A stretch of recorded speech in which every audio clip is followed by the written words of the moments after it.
Hello, good evening. Welcome to this one-day UVA virtual talk series. My name is Susan Lynch. I am the Associate Director of Lifetime Learning at the University of Virginia's Office of Engagement. Today, we are joined by a very distinguished and interesting panel of academics, artists, and collectors to speak about the art and life of Jacob Lawrence. Before starting the program, I want to provide some quick housekeeping items. To engage with the audience, panelists will answer questions submitted before and during the program as time allows. You may enter a question in the webinar Q&A. Please add your name and UVA affiliation. You'll find resources in the webinar chat. Please also note this program is being recorded and will be posted in Lifetime Learning's podcast library in about a week or so. I will introduce the moderator and then he will introduce the rest of the panelists. Matthew Mcclendon is the J. Sanford Miller Family Director of the Fralin Museum of Art here at the University of Virginia. Matthew is an art historian and curator of modern and contemporary art. He's widely recognized for his cross-disciplinary curatorial practice with an emphasis on community engagement and education. I want to thank Matthew and the Fralin for co-sponsoring this event. So thank you again for joining us for this Lifetime Learning program. Now I'm going to turn it over to our moderator to start the program. So Matthew, please take it away. Thank you, Susan, and good evening to everyone who is joining us live tonight. It is both an honor and a pleasure to moderate the discussion this evening around what I think is rightfully seen as one of the most important and exciting museum exhibitions in recent history. Before providing a little context and then diving right in, I will remind everyone of who our esteemed panelists are this evening. Elizabeth Hutton Turner is currently University Professor of Art History at the University of Virginia and is a co-curator of Jacob Lawrence, The American Struggle. No stranger to the museum gallery, Beth was a senior curator at the Phillips Collection before returning to her alma mater and has curated numerous critically acclaimed exhibitions throughout her career. Harvey Ross is that most important member of the arts community, the passionate, dedicated, knowledgeable, and generous collector. Realizing the opportunity to reunite Jacob Lawrence's important painting series, Harvey's determination and love for Lawrence's work provides the very foundation, allowing this conversation tonight. And Barbara Earl Thomas, an important and staggeringly creative artist in her own right. Barbara was student, then longtime friend and colleague with Jacob Lawrence and his wife Gwen, whose personal knowledge born from that long relationship, as well as her unique understanding as an artist and educator, provide us with critically important insights into the artist and the work. Thank you all for joining us. Tonight, we have come together to talk about the exhibition, Jacob Lawrence, The American Struggle, which has toured the nation over the last year and is now at its final venue, the Phillips Collection in Washington, D.C., until September 19th. The exhibition has made headlines, not only because of the importance of the work itself, its aesthetic and historical power, but also because, as the New York Times heralded, lightning has struck twice in that 2 of the 5 missing panels from the 30-panel series were discovered after visitors to the exhibition realized that they had seen works like this before. In one case, in the visitor's own apartment, in another, the apartment of an exhibition visitor's neighbor. And here you can see, I think, yep, we have up. Here you can see we have up one of the remaining 3 panels that is marked location unknown. So hopefully one of the several hundred of you tuning in tonight might make lightning strike again, knowing where this panel resides.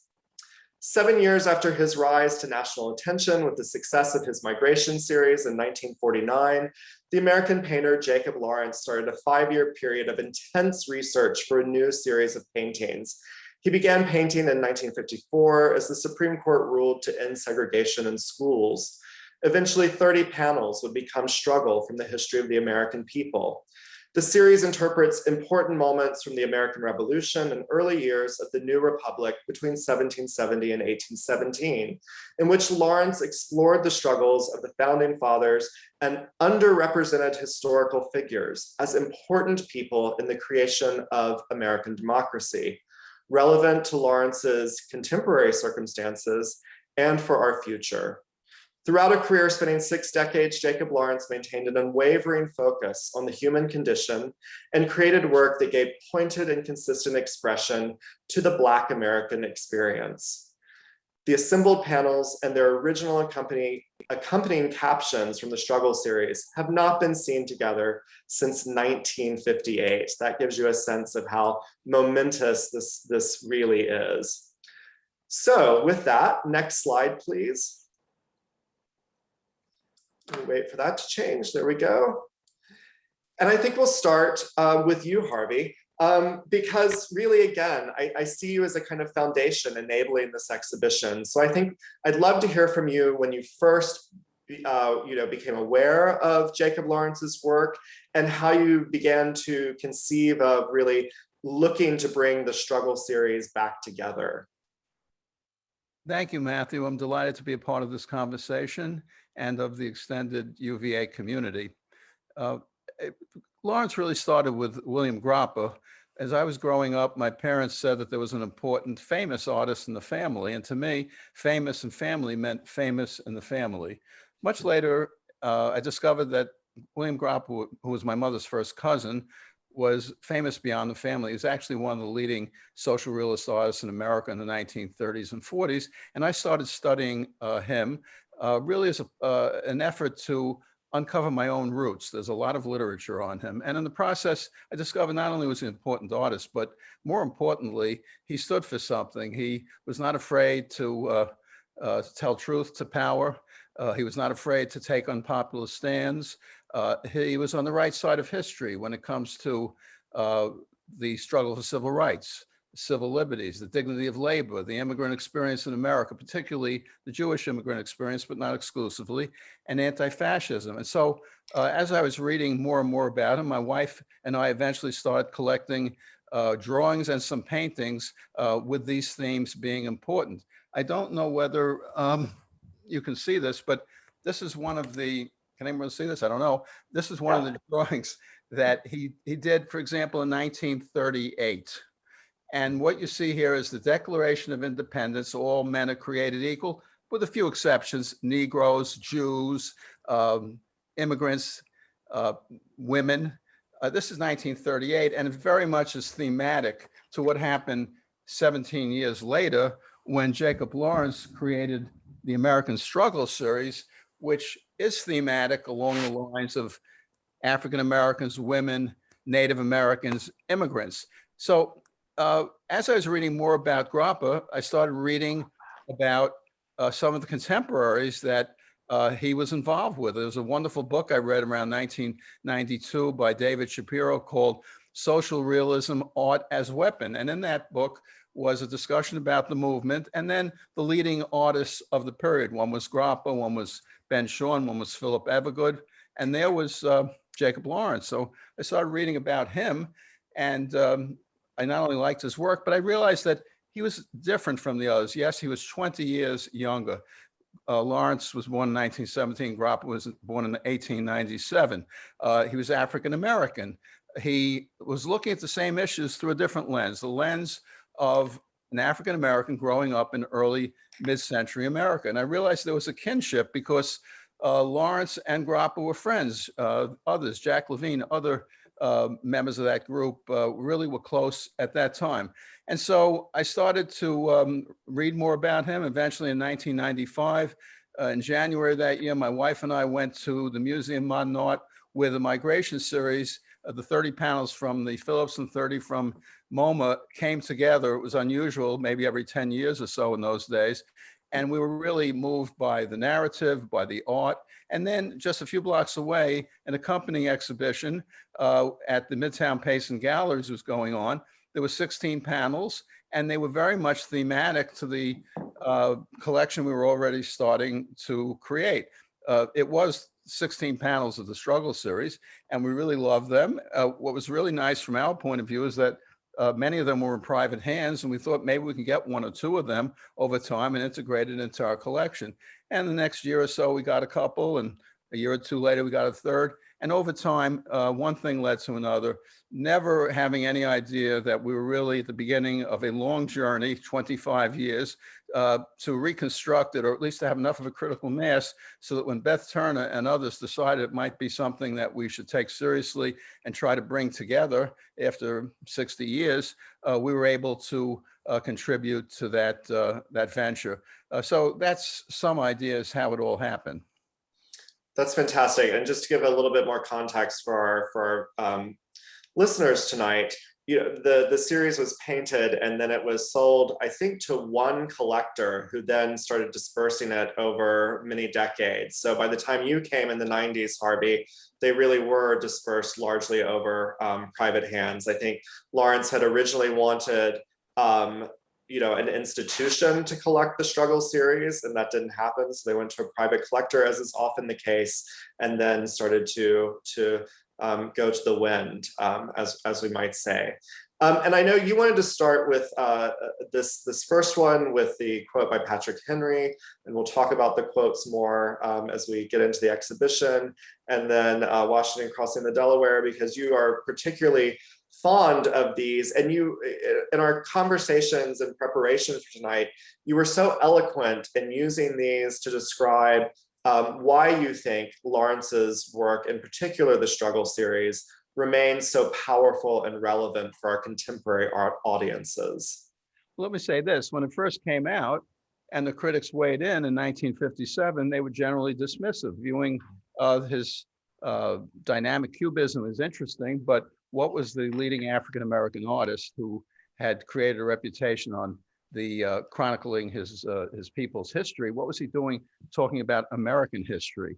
George Washington, Patrick Henry, Paul Revere, they didn't get it. This was a personal history, his own personal history, and the broader narrative of American history. And this is a very good example of what I'm suggesting. Many of the panels, including this one, have what I would call a level of subversive irony in them.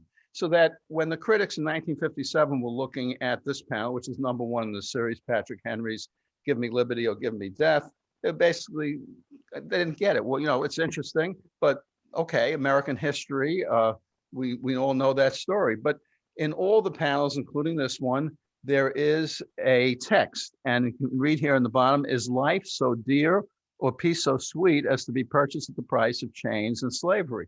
Anyone looking at this panel would know about Give Me Liberty or Give Me Death. But as part of that same speech, there was this passage. And people knowing the history would know that Patrick Henry was talking about breaking the chains of subservience to the crown. And yet Patrick Henry, who was a slaveholder, was both tone deaf and colorblind to the fact that he viewed his slaves as mere chattel. And it was 90 years from the time of this speech until the Emancipation Proclamation, and another 90 years from emancipation until this panel was created in 1955. And so what I think when you're talking about contemporary view, contemporary people are looking at things very differently from people 65 years ago who took this literally. What we're taking is to understand something about what Jacob Lawrence had been going through his whole life when he created this panel. And slowly, belatedly, people of goodwill are opening their eyes. I mean, this series has been hiding in plain sight for 60 years, but this series has helped them to open their eyes to the challenges that Jacob Lawrence had experienced his whole life, which was not so obvious to people who were contemporary 65 years ago. Right. And I think next slide, please. And I think, again, to your point, there is one of the powers of this series is this kind of some of the subversive qualities that you've talked about, but also the fact that Lawrence, which is typical, I think we can say of him, here we have, again, the text is coming from an account of the famous crossing of the Delaware during the during the Revolutionary War. And we, I'm sure many of us on tonight, as soon as we say Washington crossing the Delaware, see the same painting by Leutz, which hangs in the Metropolitan Museum of the triumphant George Washington at the prow of the ship, or about, crossing the river. But that's of course not what Lawrence focuses on. Lawrence focuses on the unnamed soldiers and all of the other boats that were a part of that. So I wonder if do you also see the power in that Lawrence is coming at this from every man and the everyday man and woman. Importantly, women play into this series as well. Yes, well, in this one, again, you're right. We all grew up with Lutz's work, with Washington in the dead of night, with a light shining on him, leaning a little bit forward with a sense of inevitability that we were going to win. And yet, who did the fighting? I look at this painting as a focus on the people who got things done. You don't see Washington here. You see a lot of people under a Christo-like setting with cloth. They're not exactly optimistic. There is blood flowing. I view this, quite frankly, as a statement about immigration in America. The fact that this is a melting pot. You see different colors of skin. These are the huddled masses yearning to breathe free. And here they are in tempest-tossed water. So that whole poem is here. That's what I feel here about this painting, which a literal interpretation would be they're heading to, beat the Hessians. But no, this is very much focused on the variegated elements of what has been created in this country through diversity and the common person who got the job done. Even though it's Washington crossing the Delaware, it's really the whole collective being of our country in uncertain tempest-tossed waters going towards an outcome that's not certain, and yet with great success. Absolutely. I love the common man getting the job done. In 1946, writing in the Artists League of American News, Jacob Lawrence made the statement, which I just love.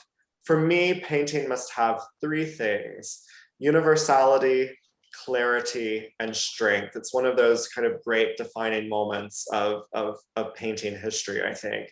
So I want to talk, before we dive more deeply into the exhibition itself, I think it would be really helpful if we talked about some of the more aesthetic and compositional aspects of the painting, because these are technically, compositionally, extremely sophisticated paintings. One of the things that strikes everyone when they see them for the first time is the size, and we've noted the size on all of them. They are all almost uniformly, not quite, 12 by 16, so quite small.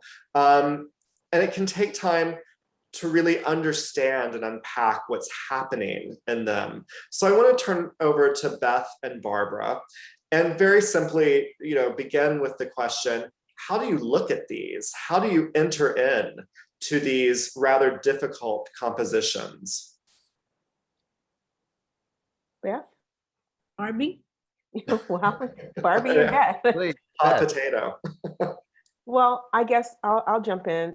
I really want to say that when I'm looking at these works and I think about where Jacob was at the time he was making these works and how different sort of life for an artist, any artist, but especially for a Black artist, Jacob painted in small spaces. Right. And often he painted in his home, and often he painted in his kitchen. Often he painted on his living room floor as he would lay things out. He sometimes had a separate, a separate studio space, but often he painted where he lived. So I think that sort of the intimacy of the size really reflects that, and I think it's what he had at hand. And I think one of the ways I think of this work and all of Jacob's work, but the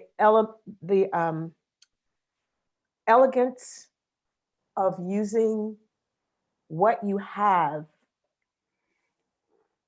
kind of with fully exploiting that without having to worry about, okay, I don't have this or that, but these are the things I have. I have these wonderful panels. Normally, at least what I've understood from talking to Jacob, was that he normally painted many of his series all at once, as opposed to one at a time. And that was in order to keep continuity in color, continuity in sort of the energy of the execution of the works. And every time I see these works, I can't, Jacob was such a researcher, and he looked at everything. So when I see these spears, which if you look at the spears that are in this piece, and then you go back and you think about the Toussaint Louverture series, where the men are walking and they have their spears and they're all coming up as he walks along, how he understands that compositionally, each one of these spears is also a compositional device. It helps to give tension, it's cross diagonals, it creates energy within the composition. And then when I think about this, then I go right back to Rembrandt's Night Watch, when you see all those people walking out into the square with their standards going up. Nothing is new necessarily under the sun, but that we remember and that we use the tools we're given and our visual acuity. That is what I see when I'm looking at this compositionally. Absolutely beautiful. Yeah, I think that there at this point in Lawrence's work, he's no longer the young rising star of 1941. This is Jacob Lawrence in 1954, and he has matured tremendously in his ability to use patterns and to use tempera paint on these small panels and achieve a level of abstraction that is tremendously powerful. These compositions are packed with all kinds of subtle combinations of shapes and different kinds of juxtapositions of color. So I'm looking at these storm-tossed boats in the midst of these, in the frigid water, and he has caught us right in the middle of the river, and we see these huddled figures wrapped in some kind of blankets to try to stay warm. And what I think I see symbolized here, and of course we come to this from our own vantage point, but what I see in these abstractions of figures in these boats is in fact this aspiration for what was actually John Dewey's definition of democracy, aspiration for liberty through collective action.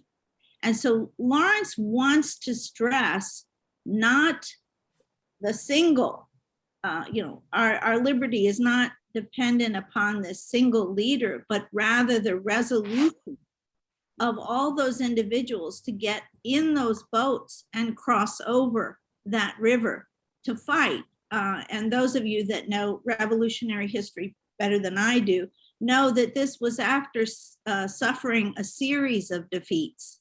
So this is that resolve to band together and to fight. And you get this firsthand account. Lawrence is reading the correspondence written with George Washington by his secretary, giving the report from on the ground, from the men in the boat, if you will, so that they bore that night without the least murmur. The idea that there was suffering, that there was a collective struggle, and that there was an investment. There was a promise of liberty, and there was an investment by all. And I think Lawrence is trying to give us a whole new picture of what our democracy means.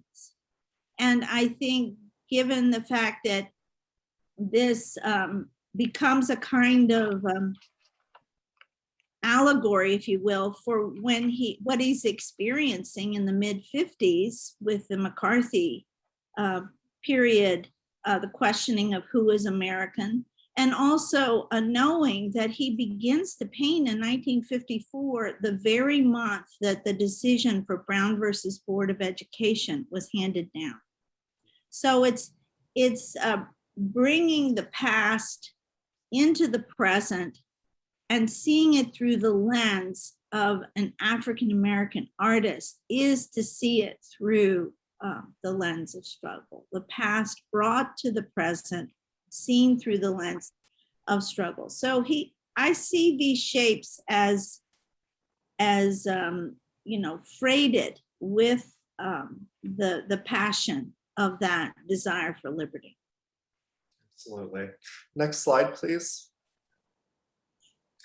And I just wanted, because you brought up, this kind of, I think it's important to remember that this isn't Lawrence, the young artist. This is Lawrence, the mature artist, who is, we see a confident painter here, and we see that very kind of complex, almost angular cubism that comes to work and is so often referenced, particularly in this series. But I think, when we were talking, Beth, I think we both felt strongly that we wanted to show a painting like this from the series as well, because it works in a very different way aesthetically and compositionally. It's far more open, and in some ways even more subtle than perhaps the other panels. What was it that really draws you to the Hamilton Burr panel? And because you were really quite insistent that we include it tonight.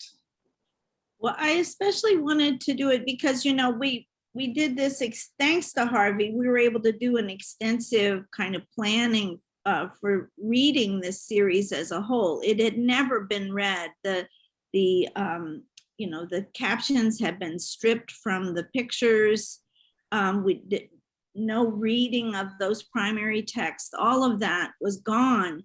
And as you rightly pointed out, Matthew, the reviewers looked at this as some kind of strange illustration of American history, but none that they could really receive or understand as deeply powerful art, and certainly not the art that Jacob Lawrence had originally been associated with.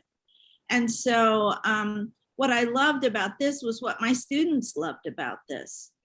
We began exploring, first of all, the prescient letter that Hamilton writes. You need to start with the text because that's exactly where Lawrence started.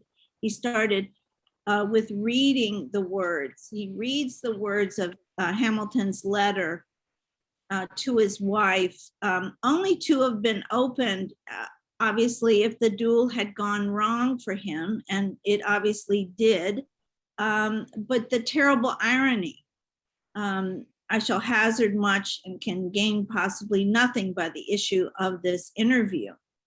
And that's Hamilton writing to his wife. And so here we have the moment of Hamilton's death, and the shot rings out, and you can see the blood issuing from his body. Interestingly enough, when we examined this panel, we could see that Lawrence had toyed with the idea of a gun, that Hamilton's gun would drop. But he eliminates that from this, and there's so much that's eliminated. You have this bare ground, and of course dueling was illegal.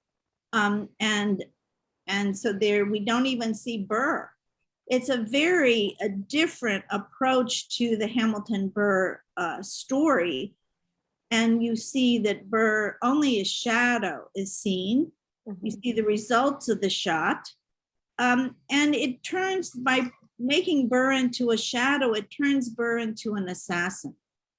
Right. And we began speculating with the stovepipe hat being put there next to the cape and the curtained off area, that in fact it was an allusion possibly to Lincoln. And thinking about the tragic consequences and the losses of leaders that were sympathetic to abolition. There are many different levels of reading in this, but what this sorting out of shapes also brings the viewer into a greater psychological investment. He draws you in with these fantastically and wonderful complex patterns. And then all of a sudden, when you're looking at the words and you're seeing the image, you begin to feel that he's bringing you to a realization or a truth, certainly a terrible irony in American history. Well, I just want to jump in here because I wanted to also respond to something that Harvey had alluded to in terms of Jacob's, the content, and that every man, I think maybe that was Matthew said that as well. And I think that what I want to point out really clearly, and also because the reviewer is wondering why this African-American artist at the time would be, sort of in their way, stepping out of the socially assigned kind of thing. We allow you to talk about, the struggle of Black people. We allow you to do that because that's your struggle. That's your territory right there. You go there and you talk about that all you want. But then they're confused when he comes and he starts to talk about the struggle he can see and understand, because there's not a concept that actually Black people can understand anything outside of their own world, which to me then goes a step further to say, I want to show you that I see your humanity. I see your humanity. And I, in seeing that, want you to understand that you could also see my humanity. I understand you. I am not just a talking monkey. I'm not someone that is like this amazing kind of wunderkind. I'm actually a human being, and I see the human in you. Can you see the human in me? And I think also he did that with this device. Again, I think that shadow is really important because it puts that assassin, as Beth would say, on the stage, because I view Jacob's, a lot of his imagery very much as a theatrical presentation. He's got, usually, not in this piece, but most of them, you're on a very shallow stage and you're up close and you don't get to see kind of into the background a lot. And his compositions are stacked, almost like in a sort of an Asian perspective. And so that part over there that's in black and white, just think about this, black and white, and then the color and the figure. So iconographically speaking, he's helping you read what's going on. And I think that's part of the genius. Absolutely, absolutely. And I think, certainly, I think we hear from Black artists today that it's still a struggle for many of them not to be pigeonholed into the type of subject matter that is appropriate to you. And I think, Lawrence, I think that was certainly, as you so rightly say, Barbara, part of the difficulty of the reception of this. And then I think as well, something that you've all alluded to, Lawrence was not constrained by chronology or chronological time. And he is going back and forth through periods of American history, through this, revolutionary and early American history. And even in, the exhibition itself and doing the important research that's been done on this series, it's unclear, my understanding, Beth, is that it's still unclear really the ordering of the works, and that he would change the order of the works, how they would be presented, again, outside of any kind of chronological time. So I'm wondering, I'd love to hear from each of you, or all of you, how this non-dependence on chronology permeates this series and what that brings to the series.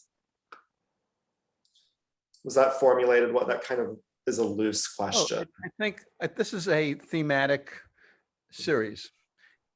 Many of his other series were chronological. Harriet Tubman, she was born, she did what she did and passed away. Frederick Douglass, Toussaint, they're historical in very specific context, and they're important.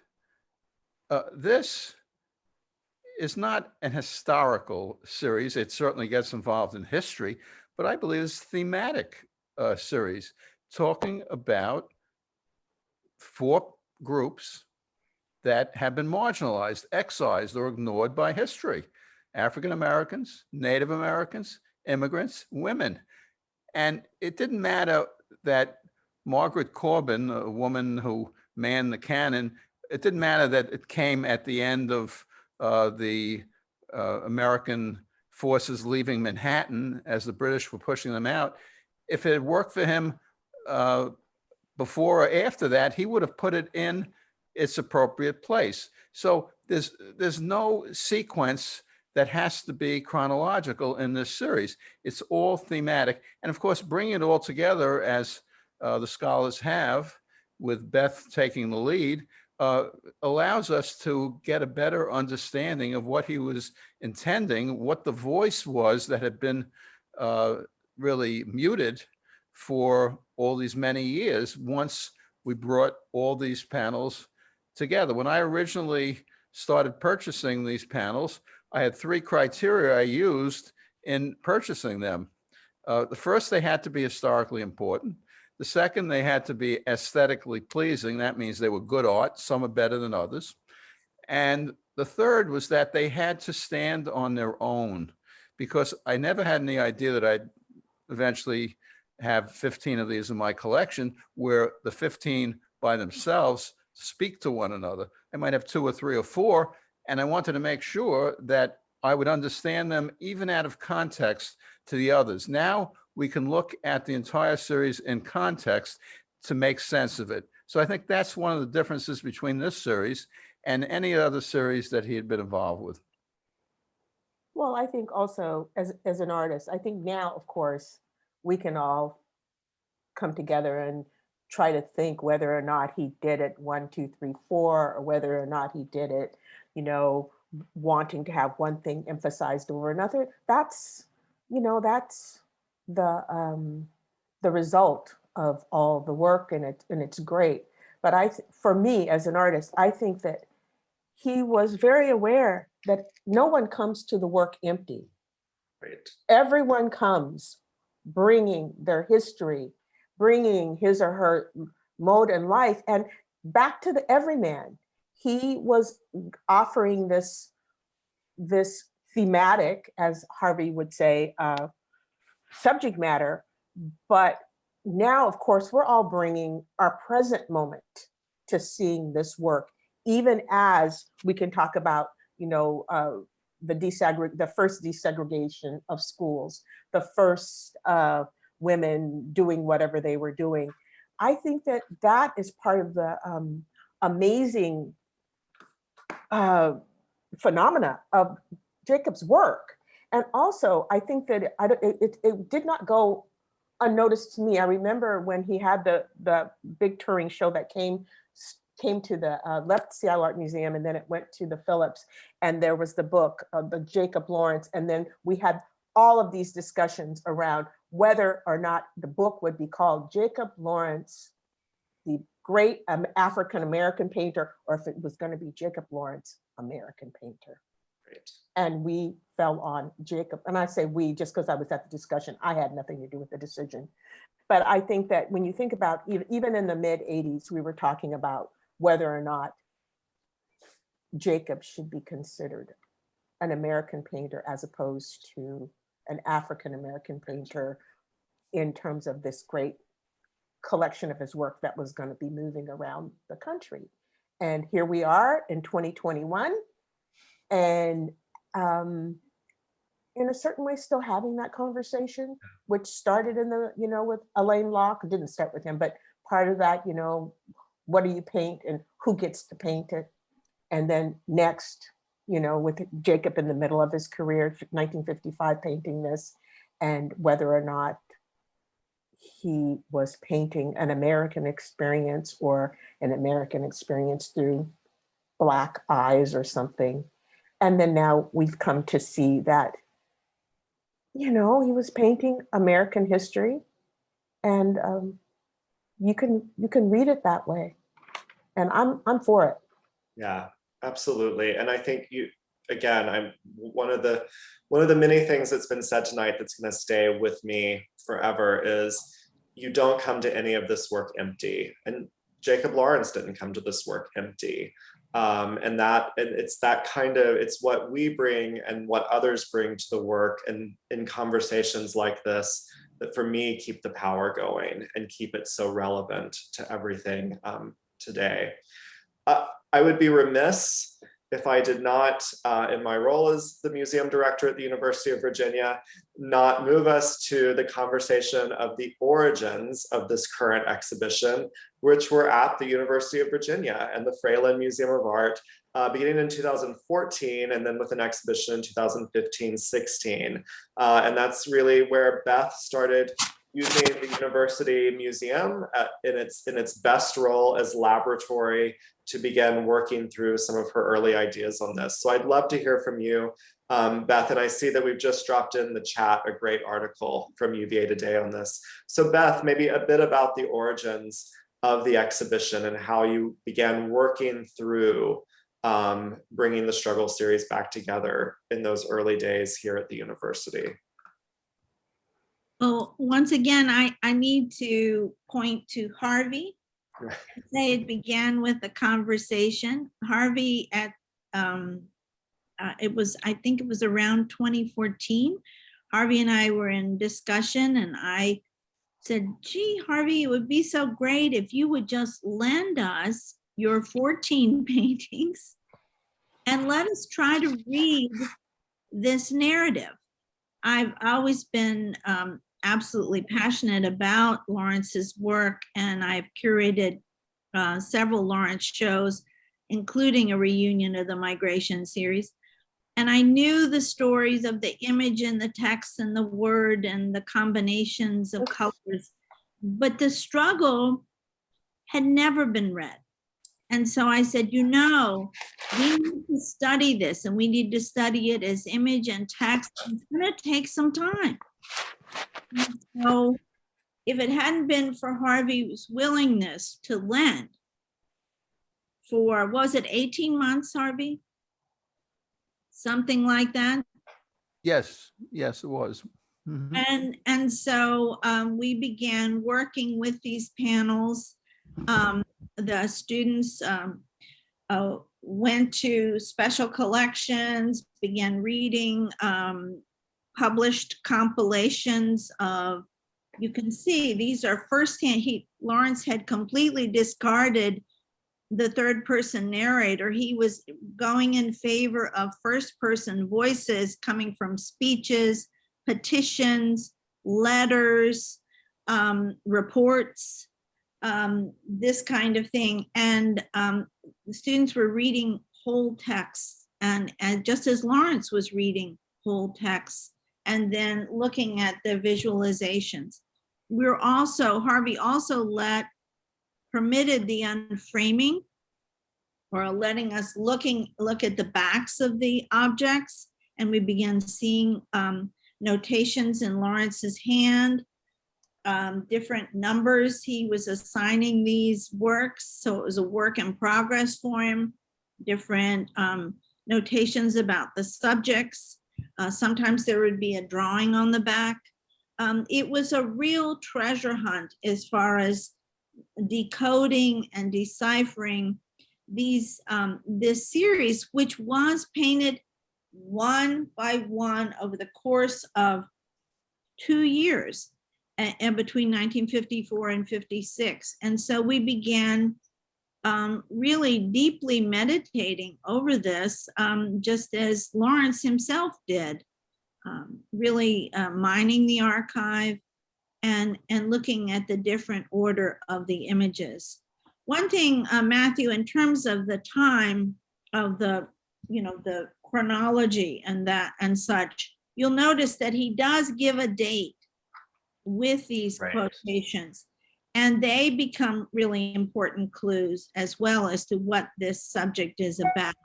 And so it's not that he's not dipping into episodes in history, or not that he's not trying to be historically accurate, but he wants it to read in the present.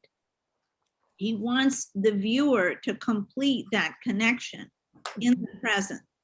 And I think that formulates its own method of reading. And that's what makes me, I guess, my big takeaway from this project, and we still have work to do. There's still missing panels. But the big takeaway is for students to really begin to mine the library and these firsthand sources the way he did, and to come up with methods of visualization. Reading is a method of visualization. And here Lawrence, through his supreme talents as a painter, is able to give us a new picture. And I think that we had the time, the luxury of time planning, thanks to Harvey's willingness to let us work with his panels. And then we were able to springboard into the larger national show, assembling all of them. But from the very beginning, we wanted to see the struggle series whole and to read it as a whole. And much in the spirit of Lawrence's philosophy of democracy, which is to see the American people as inextricably whole. We are part of one another. We are united in a collective action toward freedom. That is our job. One of the things that we keep saying, keeps being brought up, is reading the paintings, reading the texts that go along with the paintings, the importance of students doing the research and having the time to do the research on the painting. And I think I want to note, and we're running out of time, of course, that, the importance of research in Lawrence's practice. So he's at the 135th Street Library, which is now the Schomburg Center for Research in Black Culture, constantly reading and doing the research and mining these texts that then give rise to the series. And before we end and move on to some quick questions, again, there's never enough time. I do want to highlight what I think is one of the most important aspects of the exhibition and messages from the exhibition, in that at a number of the venues, which it's been seen, including the Phillips, work by contemporary artists was included. So Lawrence was, of course, not only a great artist, but a great teacher too. And I think his legacy is in both worlds. And so Barbara, I would love to hear from you as his student and then colleague and friend, what it was like, very quickly, what it was like to be Jacob Lawrence's student, and why you think so many artists continue to look to his work as an inspiration. Well, I would say I was incredibly lucky, time and space, and luck being where I was at the University of Washington when he came to teach there.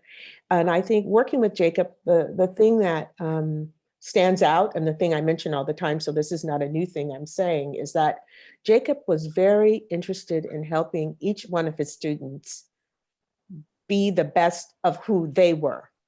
He never entered a critique or a class where he was not asking you, what is it that you're doing? What is it you're trying to do? And then from that sentence, how could he help you do that thing? So whenever you'd walk into, say, if he would put the images of his students in the foyer in front of the library, you could see each of those images as different, as opposed to looking like, oh, that's Jacob's class, and so therefore all of the paintings look like Jacob's work. And I'll tell one quick anecdote of what he said to me once when I was in a critique. And I'd been, I went to school during, I call it the let it happen period. You go out and it was, the 70s, and everybody was letting it happen. But that wasn't Jacob. He was very, very focused on mastery. And he said to me, if the gesture, the hand, the body is important to you, learn how to do that. If this pattern here in this particular image that you're doing is important to reading the image, then learn how to do that. Because if you don't really know how to do it, everyone that looks at it will know. And for me, that was like a lesson, not only for my work, but also for my life. And so that's what I say about Jacob, is that no lesson on art was not a lesson about how to live. Yeah. And so if you were lucky enough to be in that circle of his, students, and then I was lucky enough to be in his life after I left university and be with him and Gwen, those were the kinds of things that I hold and treasure, is that if you're half stepping and you're not doing your best work, put it out there, you'll know it and everybody else will too. So I think that was what Jacob took into his work. And he has this incredible kind of graphic way that he works. He's a storyteller, and he steps into that, and he did not change with the kind of flow of artistic styles and artistic movements. He kept his vision. And at the time of his last illness, someone asked him, what is it that you wish that you could do now in your paintings? And he said, from his hospital bed, he said, I want to bring to my paintings the same energy I brought when I first started out. Wow. So, Beth. And I think everything you just said is exactly why contemporary artists still look to him for inspiration. And I should say the contemporary artists included in the exhibition are Bethany Collins, Hank Willis Thomas, and Derek Adams. Also All fabulous. Totally fabulous, Barbara. Superb. We are running out of time, so I'm going to move into some Matthew, questions. Yes, Beth. I want to say one more thing. Absolutely. Because what Barbie said was so moving. And I wanted to just add that I interviewed Jacob Lawrence 6 weeks before he died. And he was drawing. And we said, what is this series that you're working on? And the last series that he was working on at the time of his death was a series on universities.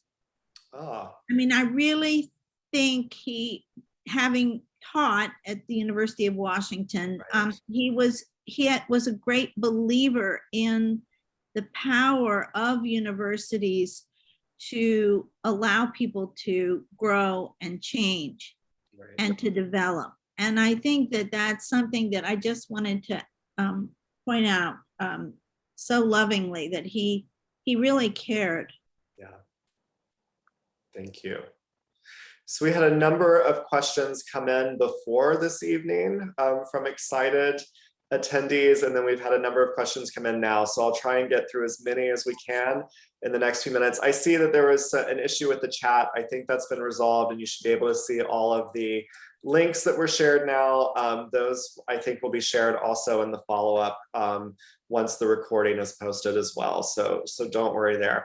I'm going to start with this one, which came in while we were talking about the technical aspects of the paintings, and I love it so much because we all have this experience, those of us who work in museums. Peter says, I was fortunate to work as a gallery attendant at Peabody Essex in Salem, graciously hosting the series. And unfortunately had to close early to the pandemic. Yes, that's been the story of the last year. One of the questions I was asked most by our visitors was, did he really use eggs in his egg tempera paintings? If you could elaborate a bit on Lawrence's usage and handling of the medium. That's a great question. I love that. Well, I think that tempera was, a medium that was at hand at the time he was painting. And I'm not sure if he mixed his own. Beth may know that more than I would. But I know that when I was I have samples of his paintings. So he had the powdered pigment, which led me to believe that he used one of these formulas. I don't know if he cracked the egg and used the inside of the yolk. He explained to me about, how sent me off to look at many recipes, because egg tempera has a lot of recipes. It does. And so I would come in the studio and I'd mix up a little bit based on some book he'd given me. So I knew he was aware of it, but he did use tempera. And tempera, I'm going to say to everyone, it's hard to paint with tempera. And it's not, it's not a notion. And also the way he would paint over and have colors side by side. You know, that's the way you mix it with your eyes side by side, rather than mixing it and making a subtle new color. He'd make the color and lay it down, and that's why it appears flat in a certain kind of way. But I'm sure that at some point he put egg in some of it, even if not in all of them. Well, Has there been- he did buy, he primarily used commercially prepared pigments, but he was initially trained in the workshops of Harlem in the 1930s. And they gave the young people poster paints, which are tempera paint.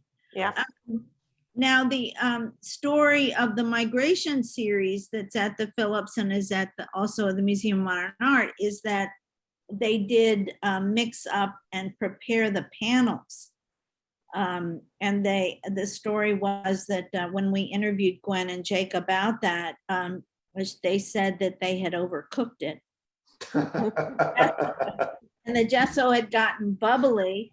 And Lawrence, as Barbie says, used those irregularities and made it work in the composition.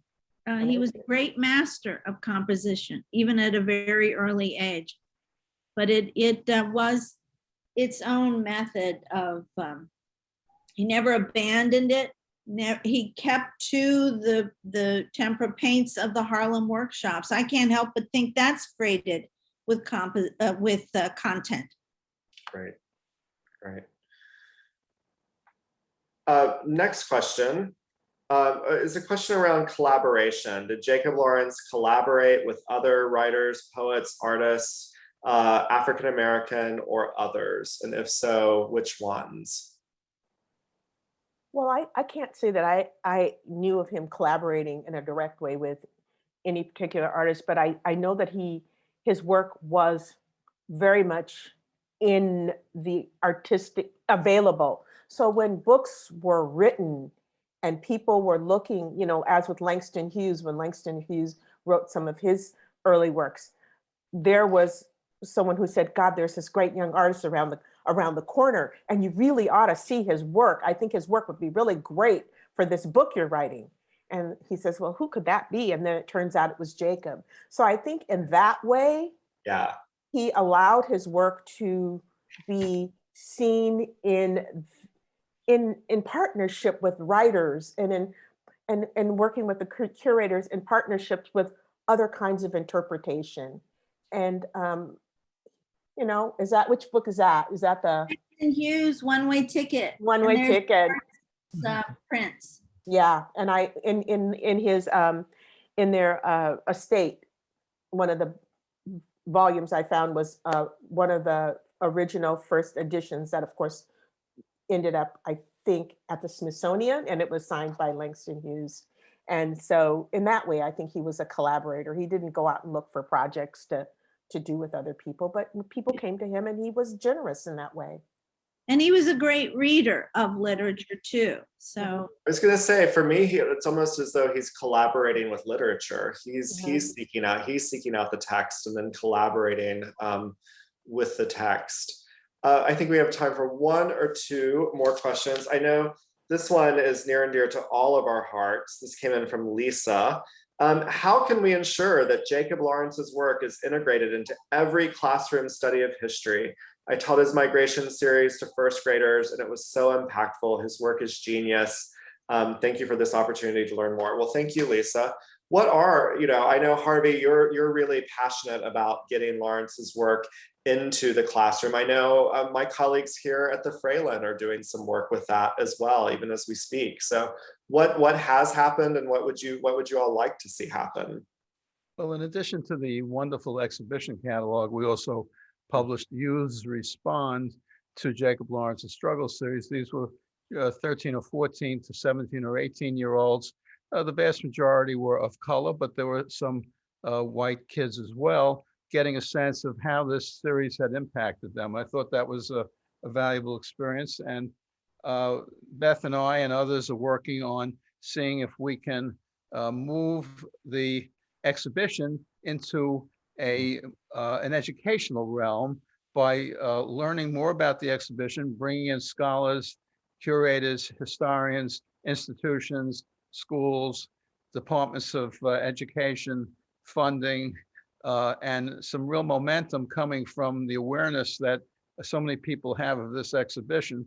After all, it was voted the #1 exhibition in America in 2020 by Sebastian Smee in the Washington Post, and he wasn't alone. So despite the pandemic, we've basically developed a platform of awareness that we can then use to reach out to people who are interested in building on this, both for young adults, youngsters, and the community in general. We're working on that. Outstanding. Well, I think that what the educator who said she's used her work, this is what you do. Right. Use it, and also use it perhaps in conjunction with other artists who have maybe a similar way. I mean, it's each and every one of us, and I of course think that it's all about having scholarship be codified, the books that can be, given to people so that they know they have a document when there's not someone there to tell them the story personally. That's what I think is important. And I think that's really important for all of history. As they say, if no one writes about it, it's almost like it didn't happen. Absolutely. And I would say, yes, I want to say an incredible catalog was published along with this exhibition that is available. Remind everyone that the exhibition is at its last venue at the Phillips until September 19th. That information has been shared. For those of you wanting to incorporate this in your classrooms, the internet is your friend. Each of the venues for this exhibition have incredible online resources and photography of the works and scholarly responses that can be easily assimilated into the classroom. This recording will be made available on UVA's website. And we've had so many people say thank you to our panelists tonight for these personal insights, particularly to Barbara for her personal insight and the layers that this has added to understanding. I will say one of our friends here at the Fralin, it was such a privilege to teach some of Jacob Lawrence's struggles, especially Woman with Canon, as a docent a few years ago when they were here at the museum. So they are still as part of the Writer's Eye program, which is one of our signature and most important programs for our K-12 audience and adults here in Charlottesville. And Margaret says, can we do this again? Watch this space, Margaret. That's what we'll say. We are always open to incorporating Jacob Lawrence into anything that we can at the Fralin. I want to thank you all. I think we got to most all of the questions. If we didn't, there might be some follow-up when we send the follow-up for tonight's presentation and the video when the video is made available. Any last words from our panelists? Anything you're just dying to say? Beth Turner always has the last word. I know her well. Well, I do have something more. I really want to encourage, one thing we did when we assembled the catalog was we tried to assemble a chorus of voices. Right. The series is not complete. We want to see it whole, but it can't be complete until you view it and respond. And with you comes your own part of this series. So there is a whole new chorus of voices waiting to contribute to this. And that's the invitation. And my invitation is, don't stop with Jacob. Absolutely. Don't stop with Jacob, because Jacob he was one thing. He was a fabulous teacher, and he had many wonderful, fabulous teachers. And one of the things I will say about my country, and this is my country, is that we find the one. Right. The one. And do you know about Black people? I know about Jacob Lawrence. That is one of the things Jacob was always saying. He said, I was in a community. That's right. Of really wonderfully talented people. So maybe go back and study all the people that were around them and then move forward and just have it be some kind of journey that you're on to learn about the rest of your history. It's True. open. Thank you. Beautiful. Beautiful. Thank you, Harvey, for the collecting. Thank you so much. Yes, thank you. And Harvey. thank Be you. a part of the Beth, journey. And Thank you. Yes. Thank you, Matthew. Harvey, for collecting, but also being generous with your Mhm. collection and understanding that you are part of the journey, and part of the journey is opening that up to as many people as possible. So thank you very much. I think Susan's going to come back on with some last words. There she is. Yeah.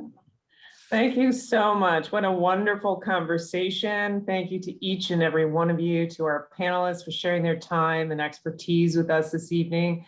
Special thanks to Matthew and the staff of the Fralin Museum for pulling together such a wonderful panel and for co-sponsoring this event. I want to take a quick moment and bring some upcoming Lifetime Learning programs to your attention. Coming soon, we'll be announcing our More Than the Score programs. These events are held in conjunction with the home UVA football games and include a wide array of discussions with UVA faculty and staff. Check out other Lifetime Learning programs, the Vodcast Library and our UVA Speaks podcast series to watch and listen to our expert UVA faculty. You can find all of our Lifetime Learning events and online resources at alumni.virginia.edu/learn. In the meantime, please stay safe and be well. We're going to keep the program information on the screen for a few moments, but for now, I want to thank you for being with us. Another thank you to Matthew and all of the panelists, and I hope you all enjoy the